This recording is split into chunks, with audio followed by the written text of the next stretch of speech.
ప్రభు క్రీస్తునందు ప్రియమైన సహోదరి సహోదరులారా, విశ్వశ్రీ సభ ఈరోజు క్రీస్తు సాక్షాత్కార పండుగను కొనియాడుతుంది. దీన్నే మనం ముగ్గురు జ్ఞానుల పండుగ అని, ముగ్గురు రాజుల పండుగ అని పిలుస్తూ ఉంటాం.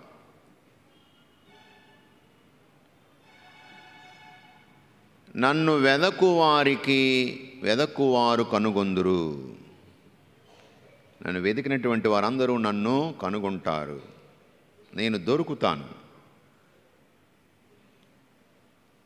వెతుకుతూ ఉన్నాం, అన్వేషిస్తున్నాం.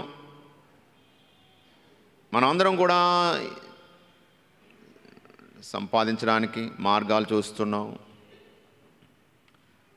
ఏ విధంగా ముందుకు సాగాలని ఉద్యోగ ప్రయత్నాలు చేస్తున్నాము, రకరకాలైనటువంటి వ్యాపారాలు చేస్తున్నాం, వెతుకుతూ ఉన్నాం.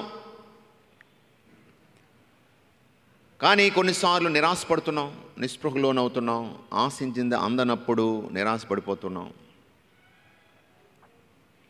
మనందరిలోనూ కూడా ఈ నిరాశకు కారణం ఆశించిన ప్రేమ అందకపోవడం. నేను ఆశించిన ప్రేమ నాకు దొరకడం లేదు. భర్త నుండి, భార్య నుండి, కుటుంబం నుండి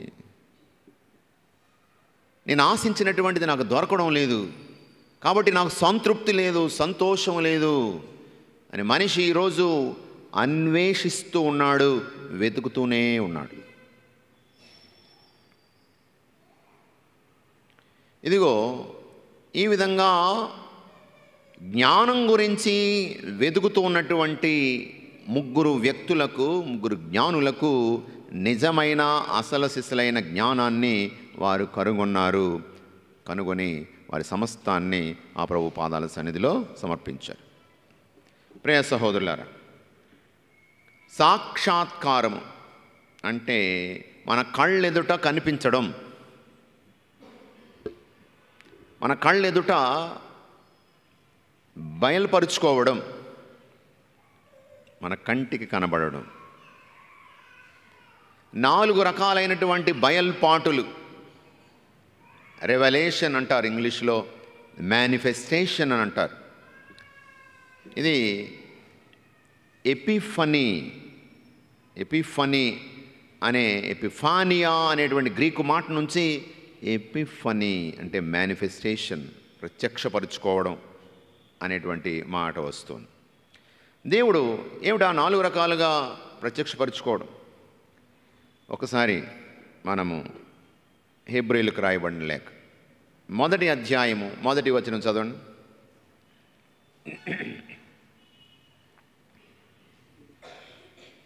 హెబ్రీయులకు రాయబడి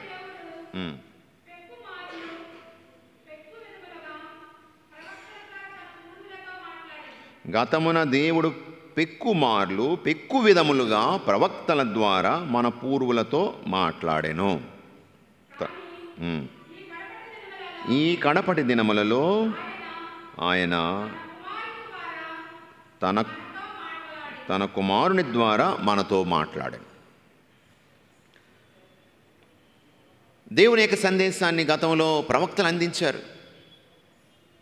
ప్రవక్తల ద్వారా ప్రజలకు దేవుడు తన సందేశాన్ని అందించాడు. కాబట్టి ప్రవక్తలందరూ కూడా దేవుని యొక్క ఏమంటారంటే మౌత్ పీస్ అంటారు. Mouthpiece. దేవుడు ఏం చెప్పమన్నాడో అది ప్రజలకు అందించేటువంటి వారు. ప్రజలకు దేవునికి మధ్యవర్తులుగా ఉన్నారు వాళ్ళు. దేవుని సందేశం అందించడం, ప్రజల యొక్క కష్టాన్ని, బాధల్ని దేవుని వైపు, దేవుని దగ్గరికి తీసుకువెళ్ళడం, మెస్సయా గురించి, రాబోయేటువంటి ఆ యొక్క కాపరి గురించి ముందుగానే తెలియజేశాడు గతంలో. కానీ ఇప్పుడు తన కుమారుని ద్వారా మనతో మాట్లాడుతూ ఉన్నాడు. క్రీస్తు జననం, the birth of Christ is the first Epiphany, మొదటి బయల్పాటు.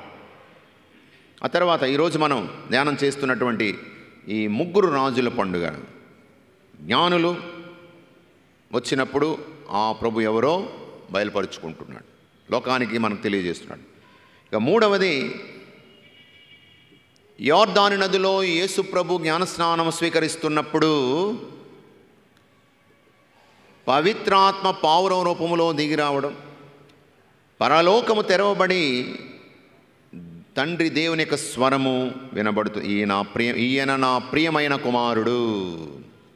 ఓ, ఈ యేసు ఎవరో లోకానికి తెలుస్తుంది. ఇక నాలుగవదిగా, కానాపల్లె పెళ్లిలో నీటిని ద్రాక్షరసముగా మార్చిని మొట్టమొదట తన అద్భుత శక్తిని ప్రదర్శించినటువంటి వ్యక్తి ఇతను ఎవరు? మహిమగల దేవుడు. మొదటిగా దేవుడు మానవుడయ్యాడు, వాక్కు శరీరధారి అయ్యాడు. ఈ పసిబాలుడు ఎవరో లోకానికి తెలియజేస్తున్నాడు. ప్రియ సహోదరులారా, ఇక్కడ మూడు రకాలైన మనుషులను చూస్తున్నాం. ఆ చలిలో చీకటిలో పొలాల్లో గొర్రెలను కాసుకుంటున్నటువంటి ఆ గొల్లలకు దేవదూత దర్శనమై, ఇదిగో నజరేతు నగరమున మీకొక రక్షకుడు పుట్టాడు అని చెప్పగానే ఆనందంతో సంతోషంతో గొర్రె పిల్లలను తీసుకొని ఆ బాలును చూడడానికి వెళ్ళారు. ఆ బాలును దర్శించారు, దీవెనలు పొందారు. మహాజ్ఞానులేం కాదు, సామాన్యమైనటువంటి మనుషులు, అన్యం పుణ్యరినటువంటి రెక్కల కష్టం మీద బ్రతికేటువంటి పామరులు. రెండవ వైపు మనం చూస్తున్నాం మహాజ్ఞానులు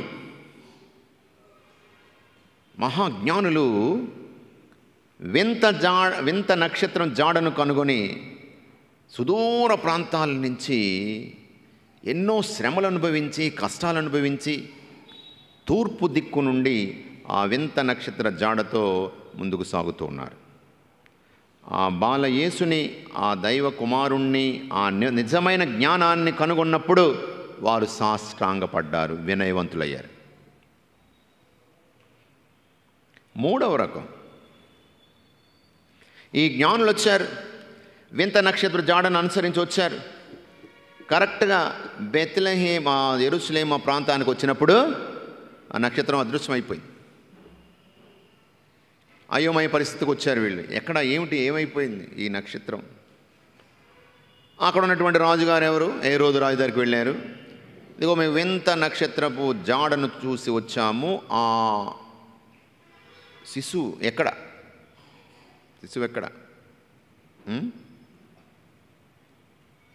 తెలియదు. యూదుల రాజు అయినటువంటి శిశువు. యూదుల రాజు నేనే కదా, ఇంకెవరుంటారు?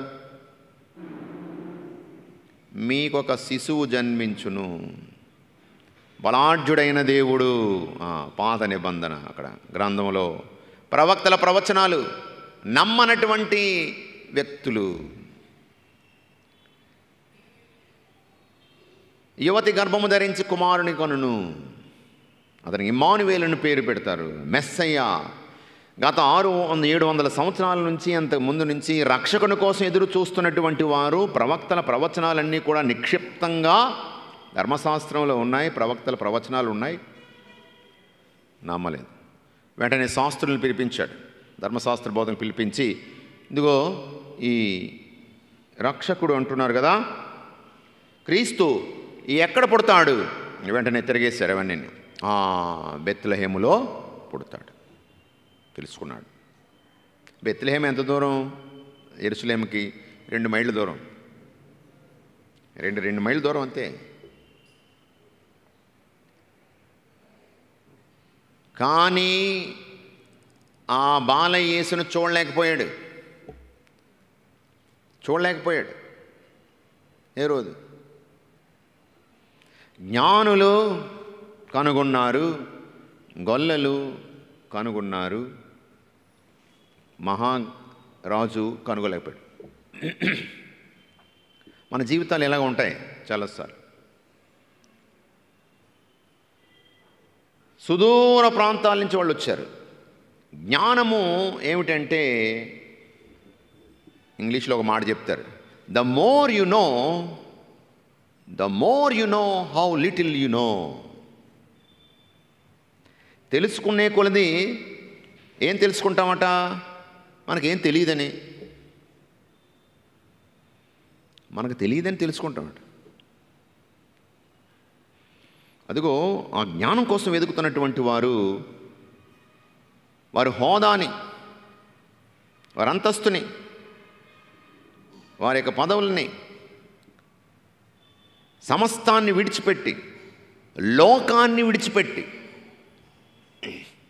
జ్ఞానం కోసం వెతుకొచ్చారు. ఎన్ని శ్రమలు పడ్డారు, ఎంత కష్టపడ్డారు.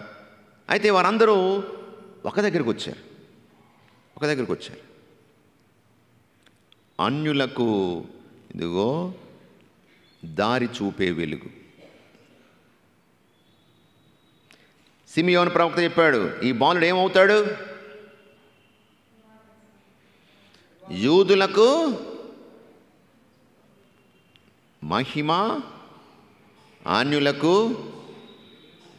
వెలుగు, దారి చూపే వెలుగు. అది ఆ వెలుగును, ఆ జ్ఞానాన్ని వెతుకుతూ వచ్చారు. సమస్తాన్ని విడిచిపెట్టి వారు కనుగొన్నారు. మహాజ్ఞానులు కనుగొన్నారు. లోకరీత్యా జ్ఞానం లేననుకున్నటువంటి వాళ్ళు కనుగొన్నారు. కానీ అన్నీ ఉన్నాయి. అహంకారంతో ఉన్నటువంటి రాజు బాలయేసుని కనుగొనలేకపోయాడు, చూడలేకపోయాడు. చాలా దగ్గరగా ఉన్నటువంటి, బయట కోలాహలము, లోపల హాలాహలము అంటాం. అయ్యో వచ్చాడా, ఆహా సంతోషం, మీరు వెళ్ళండి, దర్శించుకోండి, తిరిగి రండి, నాకు చెప్పండి, నేను కూడా వెళ్తాను, దర్శనం చేసుకుంటాను, ఆరాధిస్తాను అన్నాడు. కానీ మనసులో జాగ్రత్తగా కనిపెట్టాడు. ఏ కాలంలో, ఏ సమయంలో, ఎప్పుడు పుట్టి ఉంటాడు అని కనుగొన్నాడు. ఆ తర్వాత మనం చూస్తాము శిశు హత్య. 2 ఏళ్ళు అంతకంటే తక్కువ వయసులో ఉన్నటువంటి మగపిల్లలందరినీ చంపించేశాడు. క్రూరమైన మనసుతో ఉన్నాడు. వినయముగల మనసు లేదు. అందు గురించి ఆ ప్రభు దర్శనం అతనికి జరగలేదు, చూడలేకపోయాడు. ప్రేమైన సహోదరులారా, 3 రాజులు చెప్తూ ఉంటారు. వాళ్ళ పేర్లేంటి? బల్తసార్, మెల్కియోర్, కస్పర్. బల్తసార్, మెల్కియోర్, కస్పర్, ఆ 3 రాజుల పేర్లు.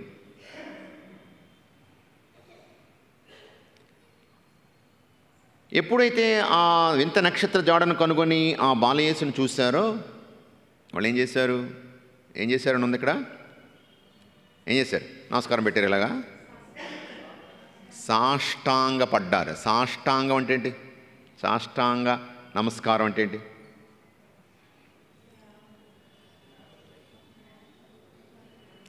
అష్ట అంగాలు, 8 అవయవాలు. ఇలా మనం నేల మీద పడుకున్నప్పుడు 8 అవయవాలు తగులుతాయి నేను నేలకి. సాష్టాంగ ప్రణామం అంటే తల, నుదురు నేలకు తగులుతుంది. తల అన్నటువంటిది, శిరస్సు అన్నటువంటిది మన గౌరవానికి, గర్వానికి, మన అందానికి, మన హోదాకి చిహ్నం. తల క్యాపిటల్. అది నేలకు తగులుతుంది అతని ముందు. చేతులు, మన కాళ్ళు, మన యొక్క అవయవాలు సమస్తము కూడా ఆ ప్రభు పాద సన్నిధిలో సమర్పించుడు. నిజమైన జ్ఞానాన్ని కనుగొన్నప్పుడు ఆ జ్ఞానులు వినయవంతులై సాష్టాంగపడిపోయారు. They are flat to this great wisdom. They fell flat on the ground before this great wisdom, Jesus, God incarnate. నరావతారి అయినటువంటి ఆ జ్ఞానము, నిజమైన జ్ఞానాన్ని కనుగొన్నప్పుడు వాళ్ళ జన్మ ధన్యమైపోయిందని పాదాభివందనాలు చేశారు. ఆ ప్రభు పాద సన్నిధిలో ఇక వాళ్ళు సాష్టాంగపడిపోయారు.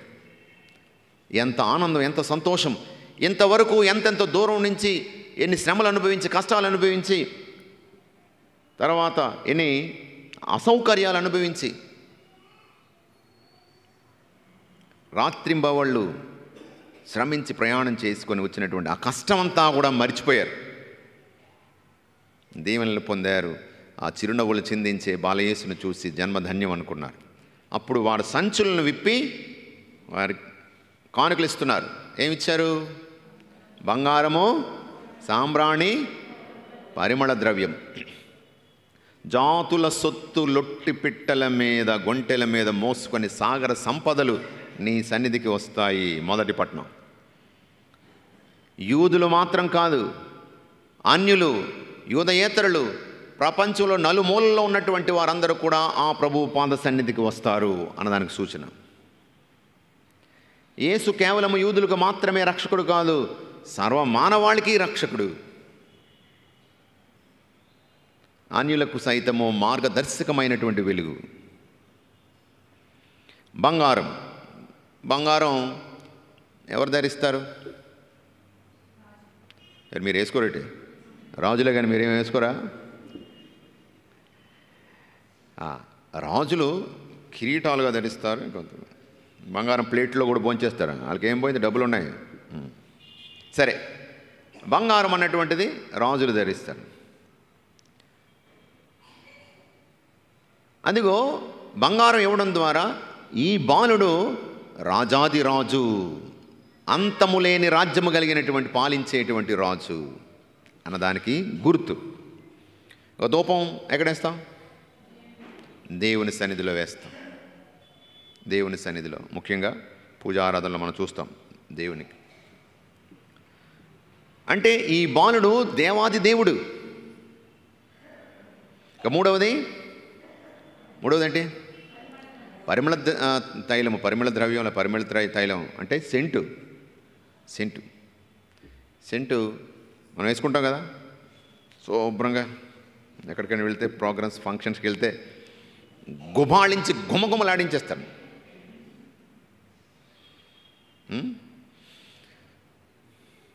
అంటే ఏ పొరపాటును కూడా, ఏ చెమట, ఏ వాసన ఉన్నా కూడా అంతా అది కవర్ అయిపోద్ది.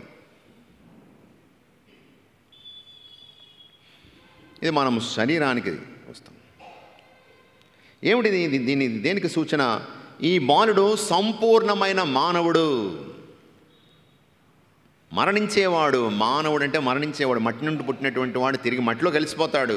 మానవుడు సమాధి చేయబడతాడు, మరణిస్తాడు, తర్వాత ఉత్థానం అవుతాడు. చూడండి, బెతానియా గ్రామానికి వెళ్ళినప్పుడు ఒక స్త్రీ వచ్చింది. యేసు ప్రభు పాదాలను కన్నీటితో కడిగి తల వెంట్రుకతో తుడిచి ఏం చేసింది? శ్రేష్టమైన జఠామాంసి అనేటువంటి పరిమళ ద్రవ్యాన్ని ఆ ప్రభు పాదాల మీద పోసి అభిషేకించింది పాదాలు. ఆ పక్కనే ఒకడున్నాడు, ఒక శిష్యుడు. ఏం పేరు? సిమ్మే ఉన్నాడు. సరే, వేస్ట్ చేసేస్తున్నా ఉన్నాడు. ఎవరు? యూదా ఇస్కారియోతు. చాలా ఖరీదైనటువంటి ఈ పరిమళ ద్రవ్యాన్ని నేలపాలు చేస్తున్నావు ప్రభు, ఏంటిది ఇది అంటే, అక్కడ నిజానికి అన్నాడు, ఇది తీసుకెళ్ళి ఇంత ఖర్చు, ఇది ఈ డబ్బు తీసుకెళ్ళి పేదలకు పంచిపెడితే ఆకలి తీరును కదా అన్నాడు. మనస్ఫూర్తిగా అన్నది కాదు, అతను దొంగ. అకౌంట్లోంచి అప్పుడప్పుడు పక్కకి సొంత ఖర్చులకు ఉపయోగించేసుకుంటూ ఉంటాడంట. ప్రభు ఏమన్నాడు?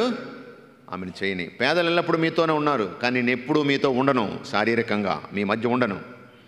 నా మరణము దగ్గర పడుతుంది, ఇది నా యొక్క భూస్థాపితానికి ఉపయోగపడుతుంది నా శరీరం. మరి మగ్దలేనమ్మ ఆదివారము తెల్లవారు జామునే సమాధి యొద్దకు పరుగెత్తుకొని వెళ్ళింది. ఎందుకు? పరిమళ ద్రవ్య తైలాన్ని కూడా తీసుకెళ్ళింది. ఎందుకు? యేసు శరీరానికి లేపనం చేయడానికి. ఎందుకంటే సబ్బాతు దినము కాబట్టి శిలువ మీద మృతదేహాలు ఉండకూడదు, వెంటనే దించేయండి, సమాధి చేసేయండి అని హరిబరిగా హడావుడిగా చేసేసారు. కానీ యూదుల సాంప్రదాయం ప్రకారంగా మృత శరీరాలకు లేపనం చేయడం ఒక సంప్రదాయం. అది జరగలేదు కాబట్టి సబ్బాత్ దినం అయిపోయింది. ఇప్పుడు వేగంగా అయిపోతుందో వెంటనే ఆ ప్రభు శరీరానికి లేపనం చేసి మరలా భద్రపరిచి చేయడం కోసం ఆమె వెళ్ళింది. కాబట్టి ఈ పరిమళ ద్రవ్యం అన్నటువంటిది శరీరం ఏంటి, దేనికి సూచన? ఈ బాలుడు సంపూర్ణమైన మానవుడు, మనిషిగా మానవ స్వభావంలోనికి వచ్చినటువంటి దైవకుమారుడు. ప్రియమైన సహోదరులు, ఈ మూడు మరొకసారి చూద్దాం. మొదటిదేంటి? బంగారం. బంగారం ఎక్కడ దొరుకుతుందండి? ఇలా అంటే ఇసుకలో ఇలాగంటే వచ్చేది బంగారం. KGF అనే సినిమా వచ్చింది. ఏంటి, ఏ గనులు ఉంటాయి అక్కడ? బొగ్గు గనుల? బంగారు గనులు, కోలార్.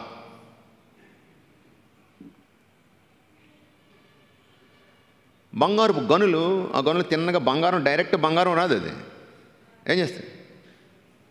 ఆ బంగారం మనం ఉన్నటువంటి ప్రస్తుతం మనం వేసుకునే బంగారంలో రావాలంటే కొలిమిలో వేడి చేసి అందులోని చెత్త అంతా తీసేసి అప్పుడు స్వచ్ఛమైన బంగారం నిలబడుతుంది. సరే, మీ మనవరాలకి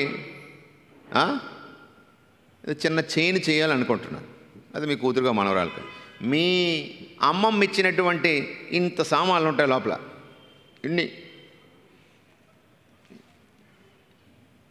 ఇవన్నీ నాను పట్టిడి అంటారు ఆ రోజుల్లో. ఇప్పుడు ఉన్నాయి లేవు తెలియదు. ఎన్ని తీసుకెళ్ళి ఇదిగో గోల్డ్ స్మిత్ అంటే ఎవరు? బంగారం చేసే కంసాలు అంటారు అని ఉంటారు. ఇస్తే ఏం చేస్తాడు? ఇంత ఇస్తాడు. ఇదేంటండి నేను అంత ఇచ్చారని అడుగుతాడు. అమ్మ అందులో ఇదిగో ఏం చేస్తాడు? బాగా వేడి చేస్తాడు. వేడి చేస్తే చెత్త చెదారం అందులో ఎన్ని రాగి ఎన్ని కలిపేశారో తెలీదు. అవన్నీ కరిగిపోయినప్పుడు స్వచ్ఛమైన బంగారం మిగులుతుంది. స్వచ్ఛమైన బంగారం మిగులుతుంది. అంటే బంగారం అన్నటువంటిది శుద్ధీకరించబడాలి, శ్రేష్టమైనటువంటిది మనం దేవునికి సమర్పించాలని. ఇంకా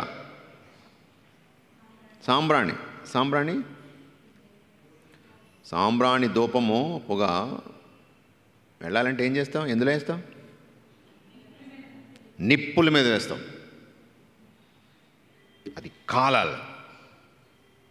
అప్పుడే అదిగో ఆ సాంబ్రాణి పొగ దేవుని సన్నిధికి ఎగసిపోతుంది. మన జీవితాల్లో కూడా ఇటువంటి మన విశ్వాసము,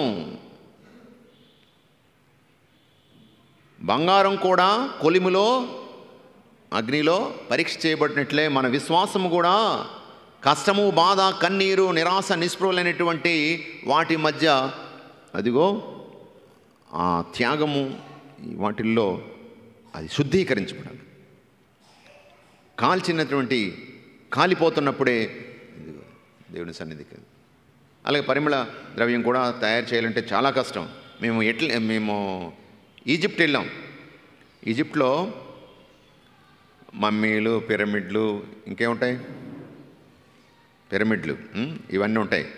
అక్కడ ప్రత్యేకత ఏంటంటే అత్తర్లు, ఈ సెంట్లు ఫ్యాక్టరీలు ఉంటాయి. రకరకాల చిన్న వయసు వాళ్ళకి, పెళ్ళైన వాళ్ళకి, పెళ్ళి కాని వాళ్ళకి, పెళ్ళి చేసుకోబోయే వాళ్ళకి రకరకాల వెరైటీలు ఉంటాయన్నమాట. సెంట్లు ఆ తయారు చేయాలంటే చాలా కష్టం. పూల నుంచి తయారు చేస్తారు. తర్వాత ఇంక రకరకాలైనటువంటి పూలు, అవి చాలా శ్రమపడాలి. అది కాబట్టి ఈ కానుకలు అలా తీసుకొచ్చి ఇలా ఇచ్చేవి కాదు. ఎంతో శ్రమ, ఎంతో కష్టము, ఎంతో శుద్ధీకరణ. మన జీవితాల్లో కూడా ఈ శుద్ధీకరణ అవసరము. శుద్ధీకరించబడినటువంటి వాటిని ఆ ప్రభు సన్నిధికి మనం తీసుకురావాలి. కుటుంబ భారాలను మోస్తున్నటువంటి వాళ్ళు, శ్రమలు అనుభవిస్తున్నటువంటి వారు ఆ ప్రభు సన్నిధికి వచ్చున్నాం. మనం కానుకలు ఇస్తున్నాం. ఏం కానుకలు ఇస్తున్నాం? డబ్బుల రూపంలో, లేకపోతే పళ్ళు రూపంలో, బియ్యం రూపంలో, మరొక వస్తువు. ప్రభు ఏమంటున్నాడు? ఇవన్నీ నేను ఇచ్చినవే మీరు తిరిగి నాకు ఇస్తున్నారు. వీటి వలన దేవుడు ఇంకా ధనవంతుడైపోడు. అవి ఎవరికి ఉపయోగం? దేవునికి కాదు, మనకే ఉపయోగం. చక్కని ప్రార్థన ఉంటుంది, కృతజ్ఞతా ప్రార్థనలో స్తుతి గీతము, 4వ స్తుతి గీతము. ఇది ఎవరికి? మాకే, మా సంఘానికే. మాలో కృతజ్ఞతా భావాన్ని పుట్టిస్తున్నావు. ఎంత ఇచ్చిన, ఎంత చేసిన నీకు తిరిగి ఇవ్వడం అనేటువంటి కృతజ్ఞత తెలియజేసేటువంటి ఆ మనస్తత్వాన్ని మాలో నీవు ప్రవేశపెడుతున్నావు. దేవా నీకు వందనాలని చక్కని ప్రార్థన ఉంటుంది. ప్రియ సహోదరులారా, మరి ఆ ప్రభు ఏమిచ్చినా ప్రభు ఇచ్చినవే, కానీ ఆ ప్రభు ఇవ్వనిది మనం మాత్రమే ఇవ్వగలిగినది మన హృదయం. నా హృదయం, విరిగి నలిగిన హృదయాన్ని, పశ్చాత్తాపపూరిత హృదయాన్ని నువ్వు అనాదరం చేయవు. నీకు ప్రీతికరమైన అర్పణ ఇదిగో వినయాన్వితమైన హృదయమే ప్రభు, నా జీవితమే ప్రభు, నా కుటుంబమే ప్రభు. ఈరోజు ఆ జ్ఞానుల్లాగా నీ పాదాల సన్నిధిలో నేను వస్తున్నాను ప్రభువా, నన్ను నేను సమర్పించుకుంటున్నాను. ఆ జ్ఞానులు వారి యొక్క తెలివితేటలు, వారి యొక్క అంతస్తు, వారి హోదా, అధికారము, పదవులు అవన్నీ కూడా నిజమైన జ్ఞానమైన నిన్ను చూసి అవన్నీ కూడా ఏమీ కాదు, శూన్యమని నీ ముందు పాదాక్రాంతం అయిపోయారు ప్రభు. ఈరోజు అది చూసుకొని ఇది చూసుకొని నేను గర్వపడుతున్నానేమో. వినయంతో నీ ముందు సాగిలపడే, సాష్టాంగపడే ఆ హృదయాన్ని నాకు దయచేయి ప్రభు అని ప్రార్థన చేయాలి. ప్రియ సహోదరులారా, వింత నక్షత్రం జాడ. మరి ఈరోజు మన జీవితాల్లో అనేక నక్షత్రాలు ఉన్నాయి, చాలా నక్షత్రాలు ఉన్నాయి. మంచి వైపు నడిపించినటువంటి నక్షత్రాలు ఎవరు? మన పూర్వీకులు ఉన్నారు.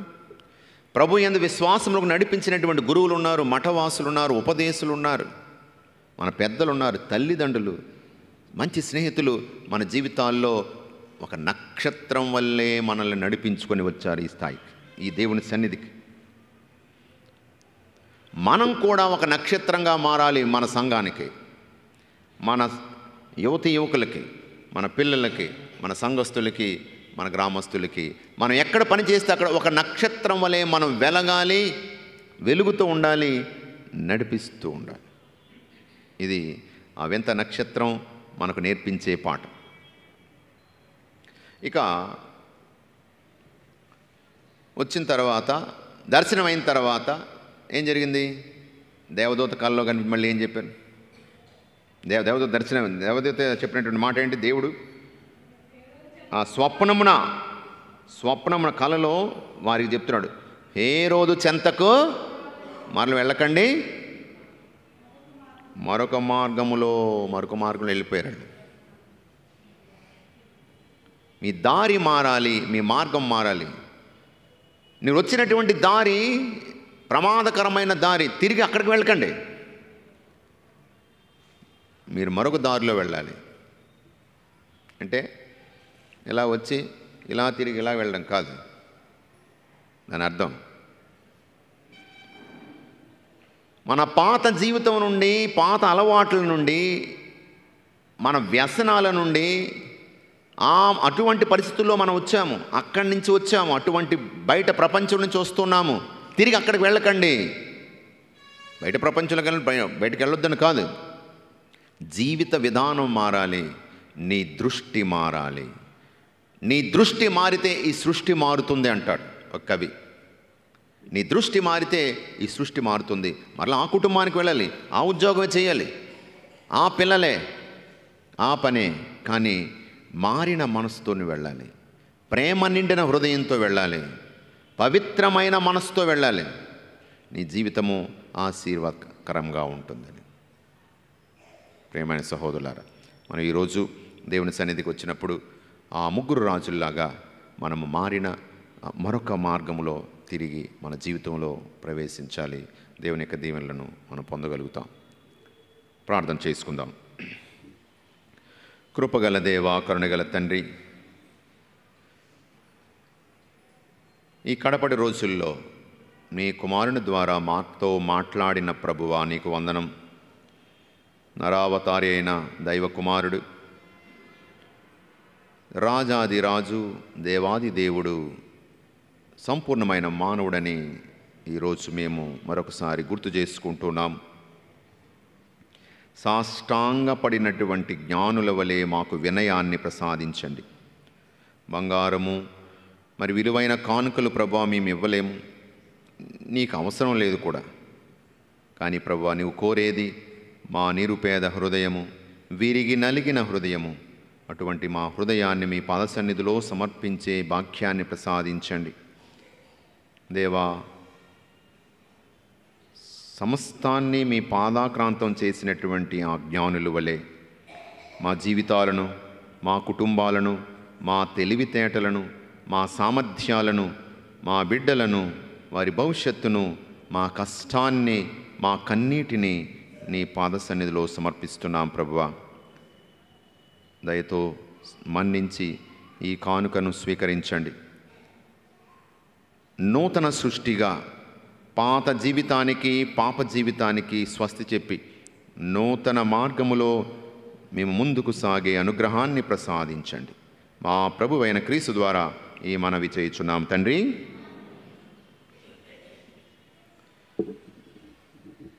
విశ్వాస సంగ్రహము. పరలోకమును